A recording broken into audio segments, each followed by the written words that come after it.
Shalom Bapak Ibu Saudara yang dikasihi Tuhan. Seri pengajaran hari ini berjudul Menjadikan Tuhan Kebahagiaan Hidup. Saudara, anak-anak dunia juga orang-orang Kristen yang belum dewasa tidak mungkin bisa menjadikan Tuhan sebagai satu-satunya kebahagiaan dan kesenangan hidup. Tidak bisa.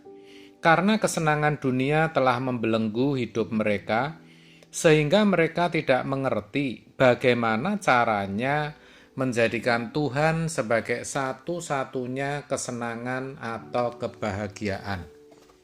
Di sini kita harus tahu, saudara, bahwa apapun yang menjadi kesenangan dan kebahagiaan seseorang selain Tuhan akan membelenggu, menghambat pertumbuhan rohani, bahkan bisa membinasakan.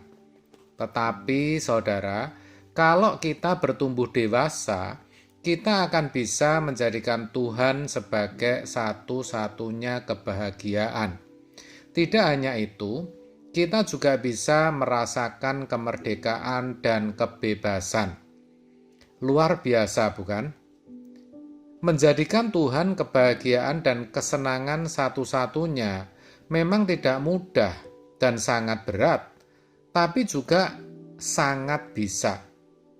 Asalkan kita memiliki tekad yang tidak hanya kuat, tetapi juga ekstrim, bahkan ekstrim sekali. Kalau tidak begitu, tidak bisa. Lalu pertanyaannya, bagaimana agar kita bisa menjadikan Tuhan sebagai satu-satunya kebahagiaan dan kesenangan hidup? Caranya, pola pikir kita harus diubah. Harus kita tanamkan dalam pikiran kita. Yang pertama, hidup ini singkat, maka harus kita pakai waktu yang singkat ini untuk menemukan Tuhan. Kita harus realistis dan logis. Dalam Mazmur 90 ayat 10, umur kita 70-80 tahun. Jika dibandingkan dengan kekekalan, itu tidak ada artinya sama sekali. Kalau kita tidak memiliki Tuhan, kita akan binasa selama-lamanya. Yang membuat sulit, setan sering menipu dengan perkataan, mumpung kita masih hidup, selagi kita masih ada di bumi, nikmati sebanyak-banyaknya yang bisa disediakan dunia ini.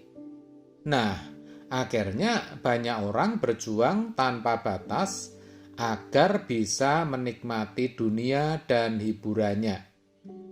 Filosofi hidupnya jadi seperti yang dituliskan dalam 1 Korintus 15 ayat 32. Marilah kita makan dan minum, sebab besok kita mati.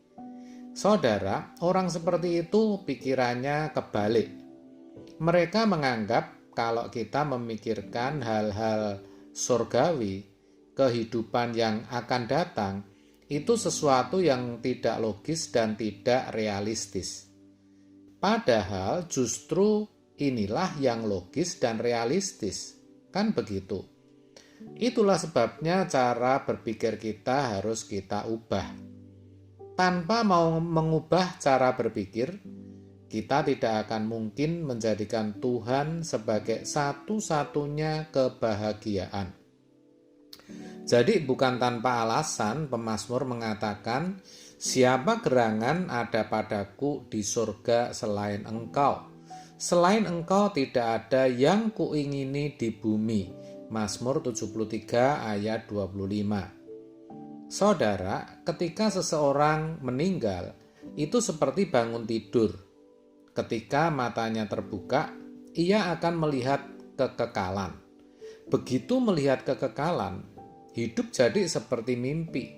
Sepertinya singkat sekali. Kalau kita bisa menyadari hal ini sejak masih di dunia, kita bersyukur. Itu berarti kita bisa berpikir logis dan realistis. Kita pasti tidak akan duniawi. Saudara, kita harus bisa berpikir bahwa hidup ini singkat. Kalau kita bisa berpikir begitu, kata pemazmur, kita akan memiliki hati yang bijaksana. Yang kedua, kita harus percaya bahwa kehidupan ini sudah rusak. Hidup akan semakin sulit dan berat. Tidak mungkin kita bisa menikmati kebahagiaan dengan kondisi dunia yang rusak. Tuhan tidak akan memberikan kebahagiaan puncak kepada manusia yang sudah rusak dan bumi yang sudah terlaknat. Tetapi saudara, percayalah, di kekekalan nanti ada kebahagiaan sejati. Jadi, apapun yang bisa kita nikmati dalam hidup ini tidak mungkin mencapai klimaks atau puncak. Betapa celakanya kalau sampai kita menikmati hidup tanpa Tuhan beserta. Itu berarti pengkhianatan. Percayalah, dalam persekutuan dengan Tuhan, ketika kita berkomitmen menjadikan Tuhan satu-satunya kebahagiaan, apapun yang kita nikmati, yang kita miliki, sesederhana, sekecil apapun, itu menjadi lengkap dan membahagiakan. Dan kebahagiaan yang sesungguhnya yang kita nantikan hanyalah langit baru, bumi baru, LB3. Namun, kita tidak perlu khawatir, saudara, ketika kita memiliki persekutuan yang benar dengan Tuhan, maka segala sesuatu yang diberikan kepada kita selama kita di dunia tetap akan bisa dinikmati. Luar biasa kan? Dengan kata lain, walaupun hidup ini singkat dan tidak ada kebahagiaan puncak atau klimaks di bumi, seperti saya katakan tadi, asalkan kita bersama Tuhan, apapun yang kita miliki akan bisa dinikmati. Ingat firman Tuhan, asal ada makanan dan pakaian cukup. Namanya cukup itu tidak kekurangan. Cukup artinya hidup di dalam kelimpahan Tuhan. Dan caranya kita jadikan Tuhan sebagai kebahagiaan kita satu-satunya. Yang ketiga, kita tidak bisa bahagia sementara orang lain tidak bahagia dalam arti materi, saudara. Maksudnya, kalaupun kita bisa makan enak, tidur nyenyak, tetapi orang lain menderita, kita tidak akan merasa bisa bahagia. Begitu maksudnya. Dan yang keempat, kita harus sadar bahwa keinginan-keinginan kita di bumi ini bisa menjadi alat iblis menghancurkan kita. Maka sejak di dunia, kita sudah harus dilatih untuk memiliki kesenangan yang hanya untuk menyenangkan Tuhan saja, yang menjadikan Tuhan sebagai kebahagiaan kita. Saudara, Tuhan tidak melarang kok manusia memiliki keinginan, memiliki kesenangan atau kebahagiaan. Masalahnya, keinginan atau kehendak manusia diarahkan kemana? Nah, di sini manusia harus aktif dan mengarahkan keinginan atau kehendaknya kepada satu arah, yaitu kerajaan terang atau kerajaan surga. Jangan pasif.